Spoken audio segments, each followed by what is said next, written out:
Tulinto labindžiūrint, kad mokesčiai vis didėja ir kaip aš sakau, vis laik kažkokius mokesčius uždeda, pripratinamais, o paskui juos didinam. Pernai buvo 5 procentai ir 15 procentų, kitais metais bus 7 procentai ir 17 procentų. Tai žodžiu, čia kaip metai, taip po procentėliai kyla. Bet dabar pamažu, kaip ir tu sakai, galbūt jau girdžiu ir iš aplinkos, kad vis daugiau gal jau reikia grįžti į tą abą arba persitvarkyti tą abą, nes nebesuprantam, kas čia daros ir kiek čia tos naudos iš tos mažosios bendrijos. Na, tu tada tai išmuša skaitliukas, tu galvoji, kas čia vyksta.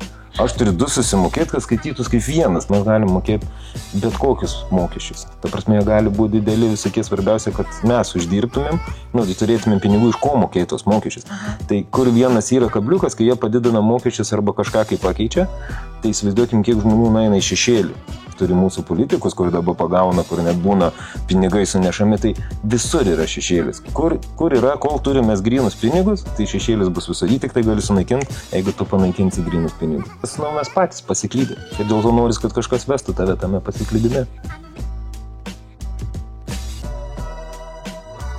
Tai šiandienos verslo isterijų tinklalaidėje kalbėsim apie mažasias bendrijas ir su mūsų herojumi, herojus iš verslo pasaulio, žmogus su patirtimi ir labai bus įdomu panagrinėti ir konkretų paimti atvejį, kas ten keičiasi. Tai šiandien apie mažąją bendriją, visas dėmesys čia ir būtent kas nuo 26 metų sausio 1 dienos keičiasi.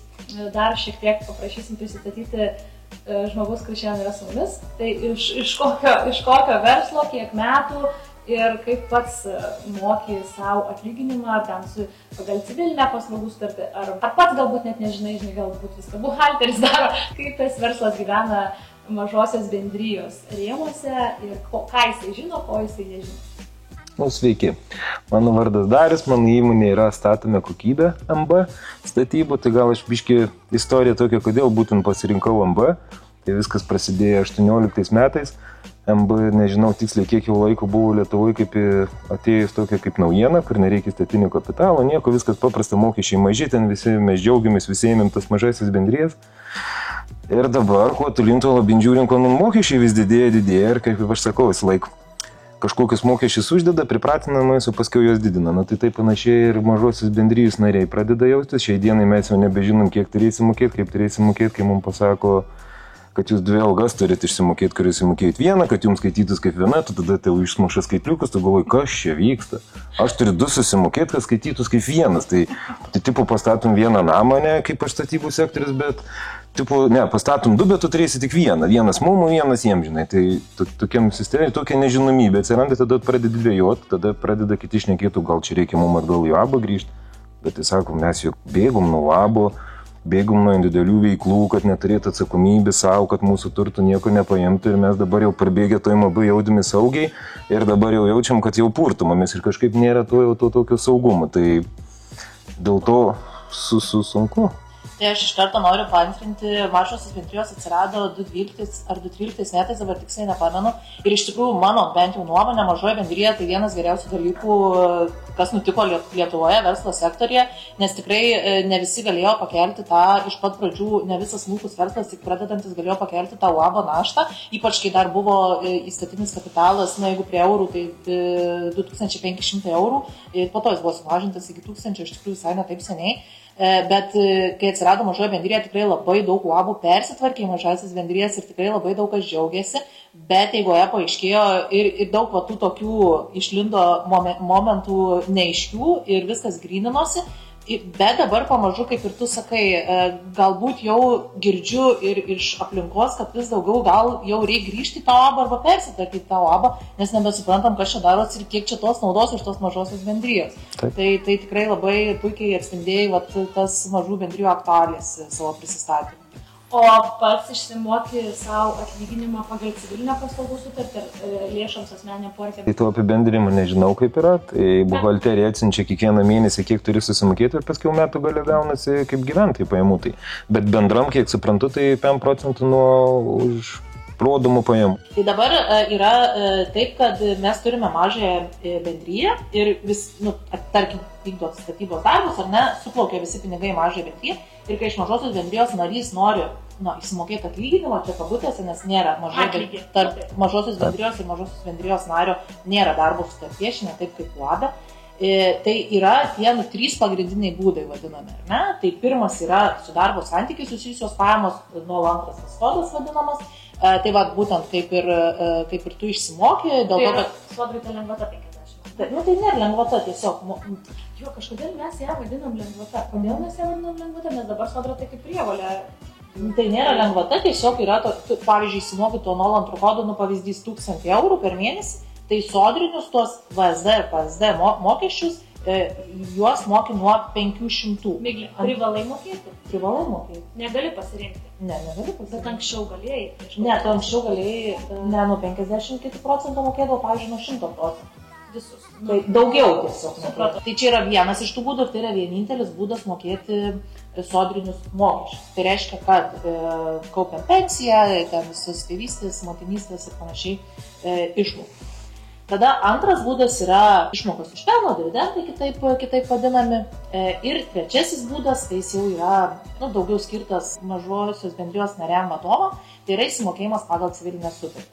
Tai šitas būdas būdavo visą laiką pats patraukliausias mokestinė prasme, nes būdavo mokama, dabar šiais metais yra mokama 15% GPM mokestis, bet čia irgi nėra sodrinių mokesčių. Tai vėlgi, kam tai labai gerai, kam ir nėra gerai. Tai va, reikėtų turbūt patikslinti, kad civilinė paslaugų sutartis yra naudinga tada, bent jau mano nuomonė ir aš taip darau, ne? Pavyzdžiui, aš tai turiu dar ir darbo santykius, tai aš savo mažoji bendrijai išsimoku pagal civilinę paslaugų sutartį, mokėdama dabar valstybei 15%, ar ne? Tai pavyzdžiui, dariau tavo atveju, jeigu tu neturi niekur kitur sutarčių ir tau aktualus vis tiek sodrai kaupti, kad pensijai kažkiek kauptus ar ne, ir dar ten galbūt irgi aktualus ten šeimos pagausėjimas ar ten, pavyzdžiui, būsto paskola, tai va, tau tada aktualu tos sodrinius mokesčius mokėtis. Bet realiai civilinė paslaugų sutartis, turbūt tada yra naudingiausia, kai tau neaktualu yra tos tų mokesčių. Taip, faktas, kai tau neaktualu, dar truputėlį gal pristabdysiu tave dėl būsto paskolos, aš dabar jau esu susidūrusi tikrai, kad vertina ir civilinę sutartį, čia turime omeny banko būstų paskolos, kad jau vertina ne visi, kiek žinau, bankai, bet vertina, tai vėlgi, čia daugiau gal tada reikia... Bet turi būti sistemiškumas, vis tiek turite mokėti savo pagal civilinę paslaugų sutartį, netrumpiau turbūt kaip ten metus ar porą metų, bent jau mano atveju tai porą metų sakė, ir tą pačią sistemingai sumą, nes jeigu vieną mėnesį mažesnė kaip didesnė, tai tada jie jau mato, kad nėra... kaip pasakyti, ir tęstinumo, ir užtikrintumo pajamų, saugumo, tai yra ir kaip nestabilios pajamos. Taip, bet labiau gal čia reikia fokusą vis tik mesti tą socialinę. Aš taip manau šitą vietą. Tai va, toks tas modelis yra dabar ir tikrai tų galimybių nemažai ir ypač, va, pavyzdžiui, kas norėjo mokėti mažesnius mokesčius ir būdavo vadovai, tai tikrai būdavo labai patraukli ta sistema iš esmės tik 15% GPM. Ir nuo kitų metų turim šitus tokius iš tikrųjų tokius nemažus pokyčius. Tai aš dabar irgi prabėgsiu vėl per visus tos 3. Tai pirmas su darbo santykiais, vat ką ir pats įsimokė.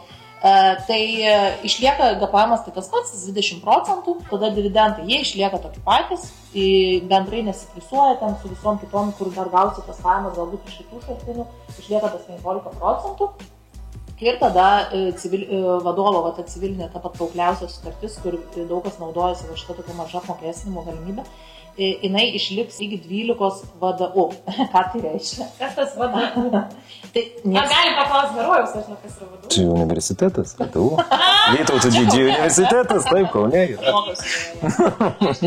Tai VDU yra vidutinis darbo užmokestis, tai mes tiksliai dar nežinom, koks jisai. Mes žinom, kad pagal civilinę sutartį iki 12 VDU bus galima įsimokėti ir bus mokama 15% GPM, kas yra dabar. Niekas nežino, kiek bus tas VDU, bet jis yra prognozuojamas apie 2300 mėnesį, tai čia gaunasi šiek tiek virš 27 000 per metus.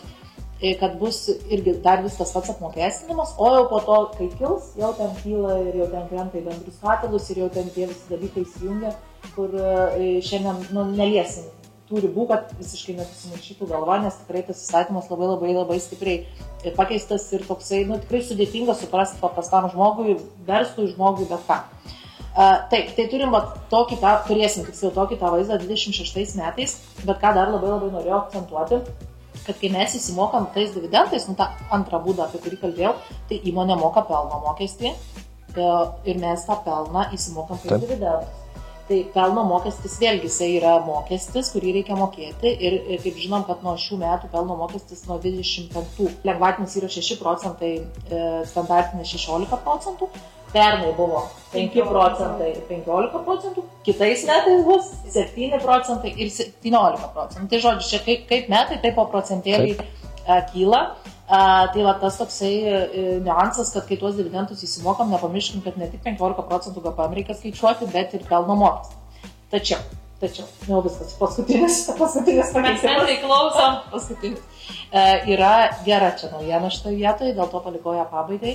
Nuo kitų metų, jeigu įsteigta mažoji bendrija nuo kitų metų, yra tokia taikoma 0% pelno mokesčio lengvata, tai reiškia, kad nereikia mokėti pelno mokesčio ir jo nereikės mokėti 2 metus. Kas tau nebeaktualu. Bet buvo metai, kai aš atidariau pirmus metus irgi nemokėjau. Čia yra tiem, kam galima taikyti tą lengvatinį pelno mokesčio tarifą nuo iki 300 000 pardavimų per metus. Galbūt kam neaktualu sodriniai mokesčiai, nes kai įsimokam dividendus, nemokam sodrinių mokesčių nuo VSD.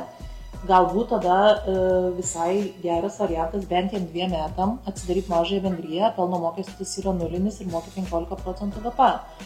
Tai va, tai tokie tie visi pakeitimai.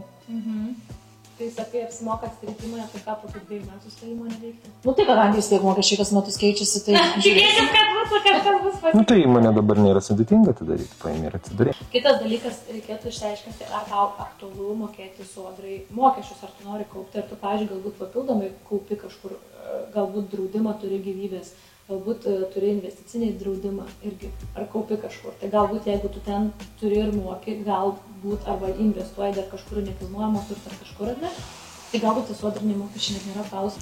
Ne, tai kaip kiekvienas žmogus visą laiką nori irgi mokėti mokesčius ir turėti visas garantijas ir visą kitą, bet tu nenori būti apvailintas, kad tu pasiėmęs, kur kažkada atrodė geresnį formą, o dabar gausis, kad tu ir mokėsi daugiau, gal net gausi mažiau, negu tau priklauso. Mes visą laiką norim mokėti, viskas tvarkoja, bet ir norim atgauti tiek pat, kiek ir visi. Tarkim, ir stažų, ir ten pas daktarų nueit, kad nekiltų jokių problemų, ir nueiti į banką, atrodyti normaliam, ne kad tave per duris išvyti ir sakytų, ką tu čia atėjai, čia nieko su tokiais nesišneka. Gal dar reikėtų irgi išsiaiškinti šitą, ar su civilinio paslaugų sutartim irgi gali mokėtis savo algą, jeigu pas tavai yra pelnas, ar tu bet kuriuo atveju gali mokėtis. Nes, pavyzdžiui, dividendus tu gali išmokėti tada, kai tavo įmonė pelningai veikia. Tu civilinio paslaugų sutartim gali mokėti? Galiu ir tai jo bus kaip atlygis ir tada man visą tai eina į išlaidas, ar ne?